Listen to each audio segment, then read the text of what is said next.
I didn't exactly plan on testifying there, but I did, and I did again. And yeah. Thank you. And that day I heard a lot of people with they didn't understand what it meant to be trans, and they kind of spoke pretty rudely, in fact. And this one girl specifically, she was upset and went with the bill because she lost a mountain bike race to a trans woman.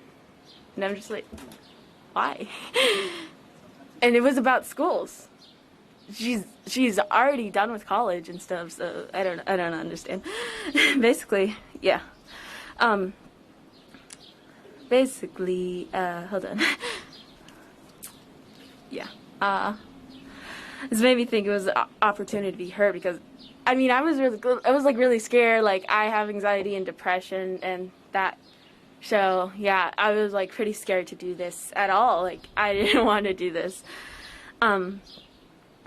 I testified basically, and I told them to not go with the bills at all because it would affect people around me. It would affect a lot of other people, and it wouldn't affect them positively, in my opinion, because I know what people want, and I experience things.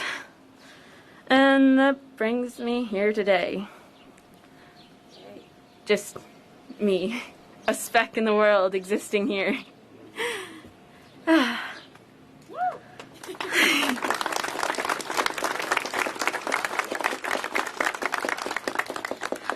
And, well, I'm here. I'm still on a journey to be my most authentic self, express myself better.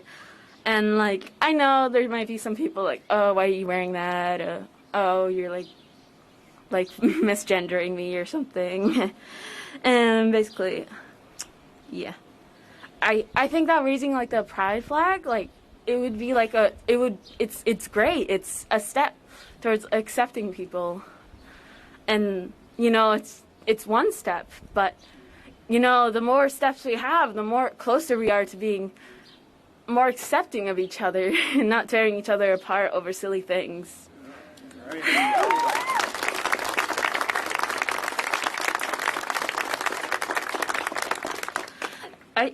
I feel anti-trans things and stuff like that, it shouldn't be here anymore. I feel it's just kind of old. That was something that would go on 100 years ago or something. And basically, yeah.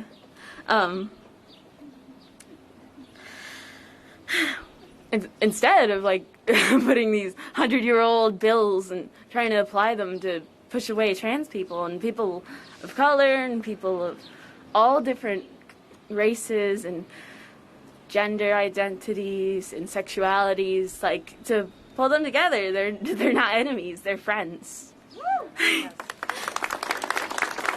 And we need to protect that relationship and bond in people, as well as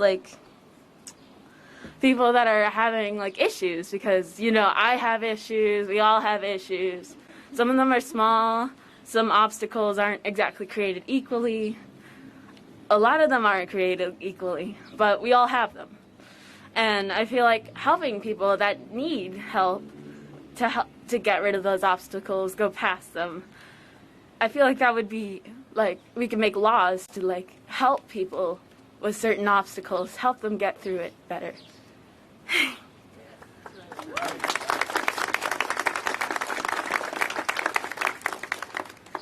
Yeah, and I feel really grateful. I'm here. I'm just a speck in the universe, and I'm here. It happened. It all laid out. I don't know how, but I'm here, and I'm really grateful about this. And I feel if we can continue this path and try to work towards it, maybe we can have a better future for everyone, the kids, everyone else in the world.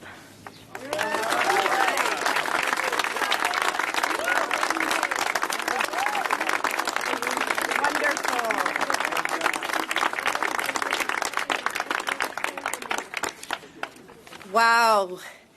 Ash, that's a hard act to follow, but thank you. And it makes me think of a phrase that I repeat often about, kept saying, I'm just a speck in the universe.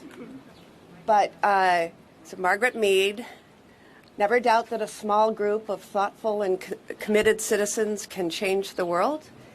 Indeed, it's the only thing that ever has. So thank you.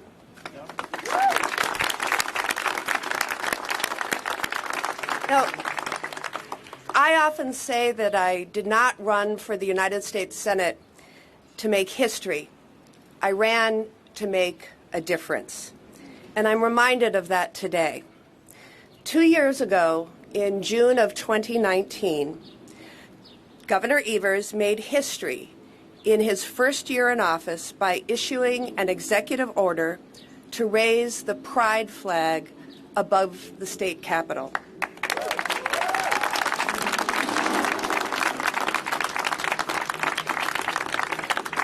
Even the Harleys agree. So I remember that day very well because people shared the picture of that flag flying high above our Capitol by texts and by social media.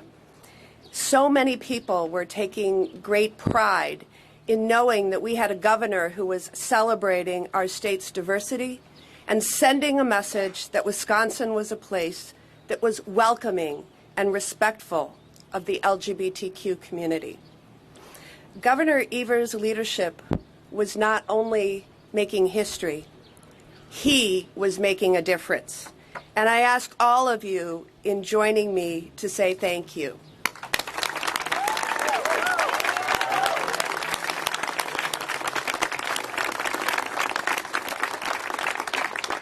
That was a moving event, and I'm taking a tangent off my remarks to say that earlier this year we had a chance to unveil a painting.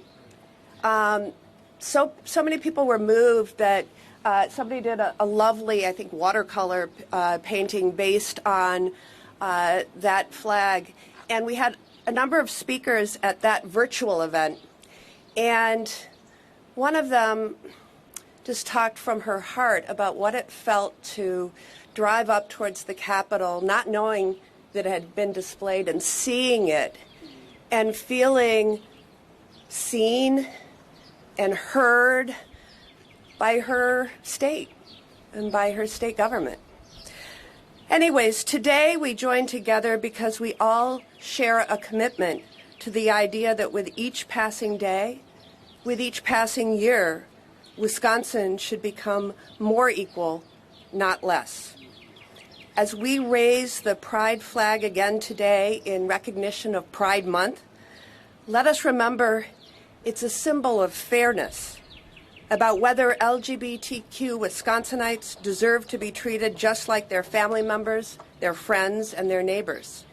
It's about opportunity, about working together to break down barriers so that everyone in Wisconsin has an equal opportunity to dream the same dreams, to chase the same ambitions, and to have the same shot at success. And it's about the ongoing march for freedom, the freedom of full equality for the LGBTQ community. Most of all, it's about whether the progress Wisconsin has made will continue. Today, we ask ourselves if we will live up to our state motto, forward. And today, we come together as one community to answer that question with a resounding yes. So thank you again for giving me the opportunity to join all of you today. And now it is my honor to introduce Ren Paul.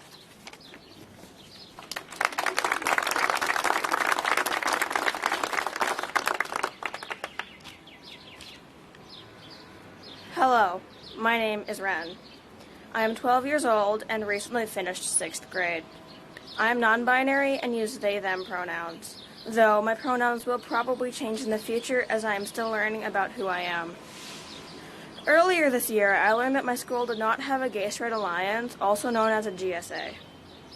I knew I wanted to connect with other LGBTQ plus kids, so I reached out to the administration to create a GSA. I was met with adversity, but I persisted in my request with the support of my family and some teachers. My story was told around the state, and I believe I will create positive and lasting change at the school. As you know, June is Pride Month. It commemorates the Stonewall Riot and is a month to bring recognition to and support for LGBTQ plus people. Pride Month celebrates and recognizes all the people who have advocated for our rights and those who are doing that now. Affirming LGBTQ plus youth identities is important because, according to the Trevor Project, 78% of transgender and non-binary youth reported being discriminated against. The Trevor Project reports that 55% of LGBTQ plus youth experience major depressive symptoms. LGBTQ plus youth suicide rates are cut down by 40% from trans and non-binary youth, and by 50% if they have at least one supportive adult in their life. Accepting and supporting LGBTQ plus youth is suicide prevention. Some ways to acknowledge and affirm us are by using our preferred names and pronouns, and supporting and loving the LGBTQ plus youth in your life, especially if they don't have at-home support. Assess your own personal biases and learn about LGBTQ plus issues. Show your support by displaying your pronouns and by using LGBTQ plus symbols to show you're an ally or a safe space. Including inclusive language on documents and in discussions, and intervening when you see LGBTQ plus youth being harassed or bullied also makes a significant impact on our mental health. I am very fortunate to have supportive family and friends that love me, and it is because of them that I am able to be here today, advocating for the rights of my extended family, the LGBTQ plus community. I'd like to thank Governor Tony Evers for affirming LGBTQ plus people in Wisconsin by signing the order to fly the pride flag over the Capitol building and other buildings in Wisconsin, and for the opportunity to speak here today. Happy Pride Month.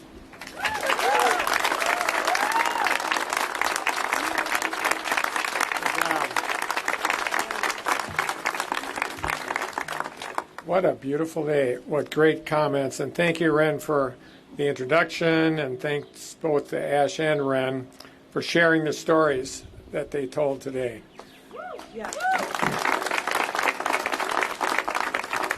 So it's a great day, a beautiful day. It's a pleasure to be here with all of you as we kick off Pride Month in Wisconsin. I also want to thank Senator Baldwin, the Legislative LGBTQ Caucus, and the many members of my cabinet for joining us today, along with First Lady Kathy Evers.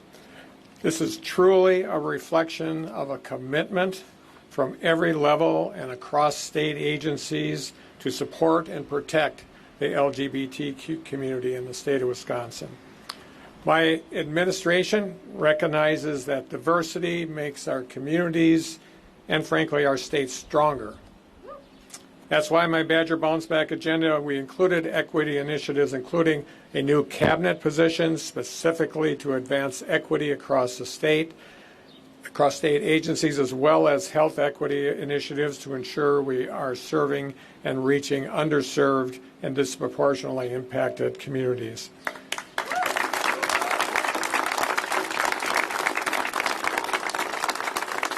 It also included requiring gender-neutral language in statutes. Unfortunately, all were removed by the Republicans on the Joint Finance Committee last month, every single one of them.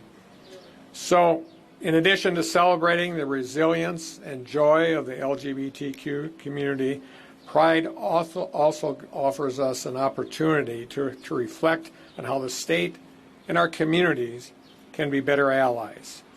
And my administration and folks standing up here today with me are committed to making systemic changes that will have a lasting impact on how we serve LGBTQ Wisconsinites, which ensure that every individual, every family, every kid has the opportunity and the resources to thrive. That's why today, in addition to raising the pride flag here at the state capitol for a third year in a row, I'm also signing 2 additional executive orders to recognize the work we need to do as a state to protect, support, and celebrate all LGBTQ Wisconsinites, especially our kids.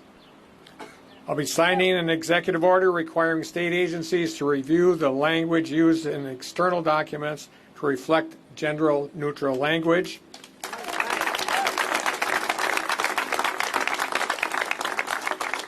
So that we can be more inclusive and to ensure anytime anyone is interacting with our state agencies, they are treated with respect. And I'll be signing an executive order that requires the Department of Health Services and the Department of Children and Families and the Department of Corrections to review any and all policies to prohibit the use of state and federal funds for the practice of conversions therapy on our kids.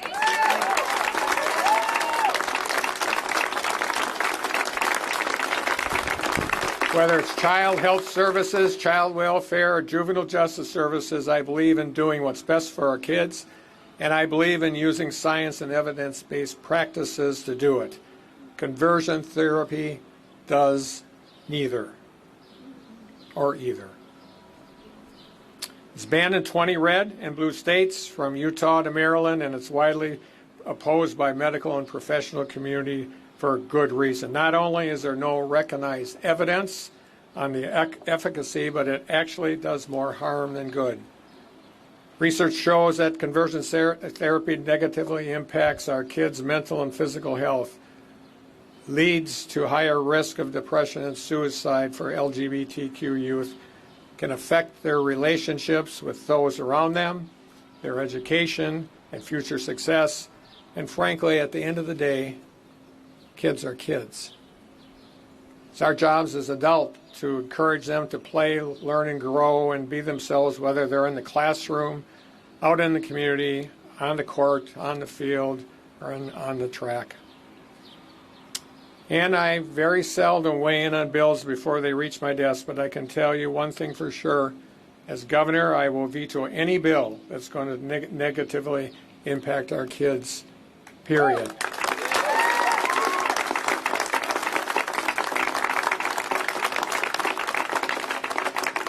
In fact, these sorts of harmful bills and hateful policies are, quote unquote, solutions in search of problems that don't exist.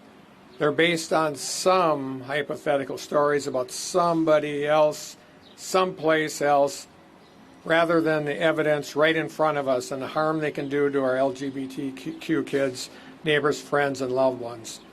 The sort of hateful and divisive rhetoric we've heard in the building behind us has no place in our state, and it certainly has no place in our policy making. LGBTQ folks live here too. They're Wisconsinites too. They pay taxes too. They want good schools, good roads, and good health care too. And we sure as heck have a long way to go in this state and country in recognizing and respecting those facts. But I know myself and the folks with me here today are committed to doing that work, to protecting, supporting, and celebrating LGBTQ Wisconsinites, especially LGBTQ people of color and our kids, and to building a Wisconsin that works for everyone. So with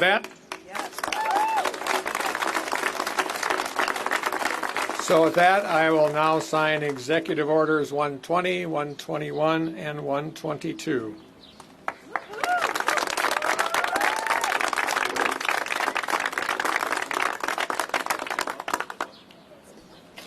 Beautiful day in Wisconsin.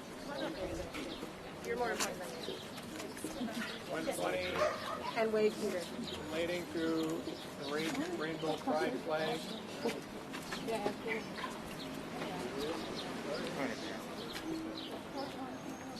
121, relating to state agency use of gender-neutral language.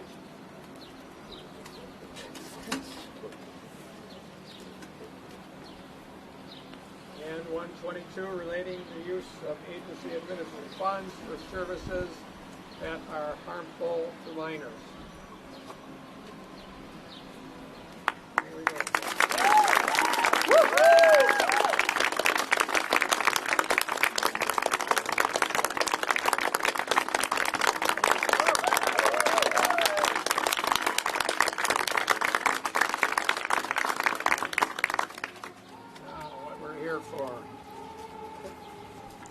The Rainbow Pride flag not only is a symbol of our state's commitment to celebrating and supporting our LGBTQ communities, but it's emblematic of the history of the community and the hard-fought battles being seen and heard, and to live fully with dignity and respect.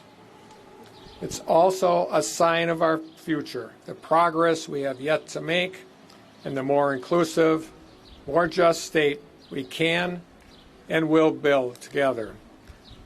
That's why, in addition to raising the flag here at the state capitol today, my executive order also authorizes the flag to be flown at all of our state-owned buildings and encourages communities across our state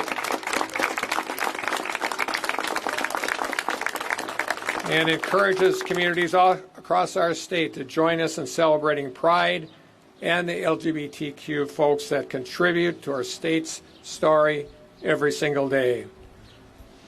This is what we've been waiting for, folks. Let's raise that rainbow flag and celebrate all the joy, resiliency, and diversity of LGBTQ Wisconsinites.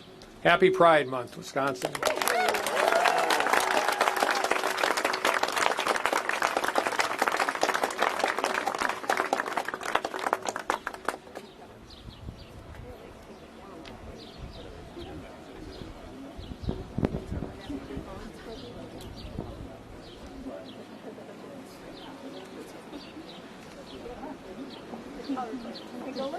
Countdown.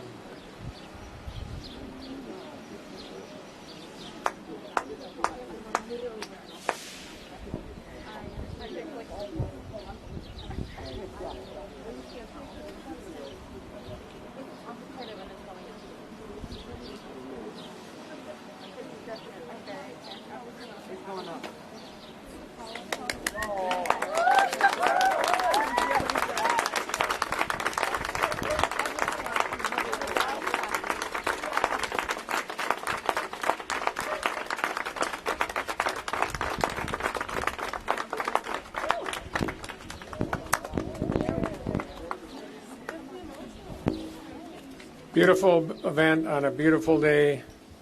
Thank everybody for being here. And this is a press conference, so any of the folks have questions, we'd be glad to answer them. Governor, on the executive order, did your office know of any instances currently where state funds were being used for conversion therapy, or is this more preventative? It's more preventative. I mean, when we do take a closer look, we may find that sometime in the past it may have happened, but this is preventative. We want to make sure it doesn't, if it has happened, it doesn't happen again. Yes, hi.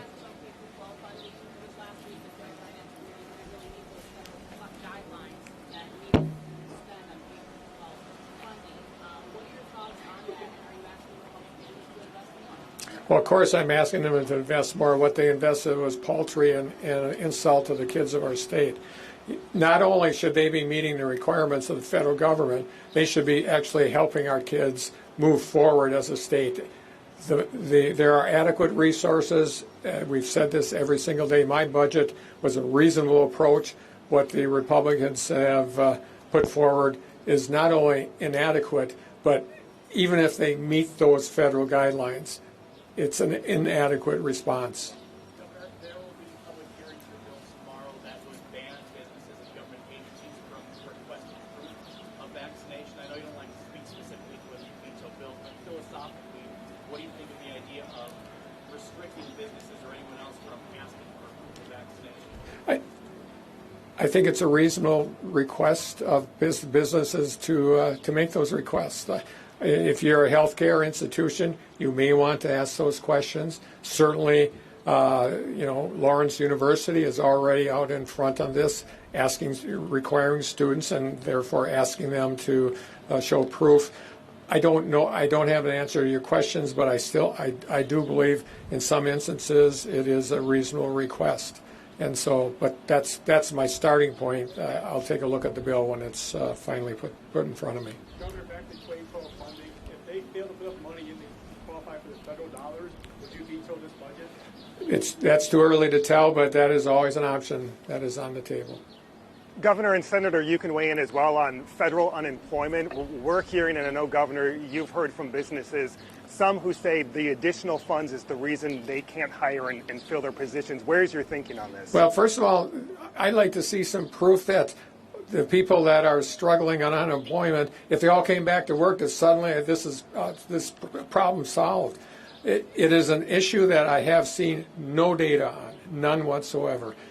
In addition, we had trouble finding people to come to work before the pandemic, during the pandemic, and after the pandemic. So I think this is an issue around making sure that we have the best quality of life in the state of Wisconsin so that we actually encourage people to move here. I think those are things that we need to take a look at. But I am concerned that, again, we're seeking a solution for a problem that may not exist. I just feel confident that the people that are receiving unemployment compensation with a unemployment rate now that is similar to before the pandemic need those resources to live on. Will you veto the bill if it gets to your desk? I'll take a look at it. Sure. I pretty much want to underscore what the governor just said. I heard from employers across the state looking at worker shortages. Many communities had been struggling with these issues for a while. Many even were looking towards figuring out ways at the community level of getting more people to move there in order to meet some of these challenges. Then the pandemic hit, and we're hearing pretty much the same set of arguments as our economy is reopening in the wake of almost in the wake of, it's not quite in the rearview mirror, but it's getting there. And I've heard a lot of expert insights into why this is, and I have seen very little to conclusively state that the federal pandemic supplement to the state unemployment program and the extension of time is a leading factor. And frankly, when you look at the devastation that this pandemic has caused, this was a lifeline for so many people, especially those who don't traditionally qualify for unemployment, like entrepreneurs and self-employed individuals and independent contractors. It was truly a lifeline. It will expire in September, and hopefully by that time, everyone will be able to land on their feet. Last question.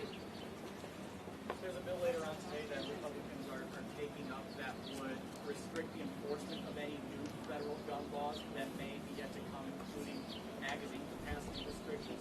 And Senator, you can weigh on this too. So there would be a restriction on the ability to enforce federal laws. Where do you stand on that? Is that something that you've been able to look at governor so far? It would be great to have our legislature come together and take a look at gun safety in total instead of these small steps backwards instead of a large step forward. As many of you may remember, we had a special session that was a gavel in, gavel out exercise on their part, and I just think that having a robust conversation about this instead of another step backwards is probably not worth our time. We need to think about, Joe Biden said it the other day, how about registering all sales of guns? What's the deal there? How is that going to impact on anybody's right to bear arms? It won't, but it'll help us. It'll help us move us in the right direction. Thank you.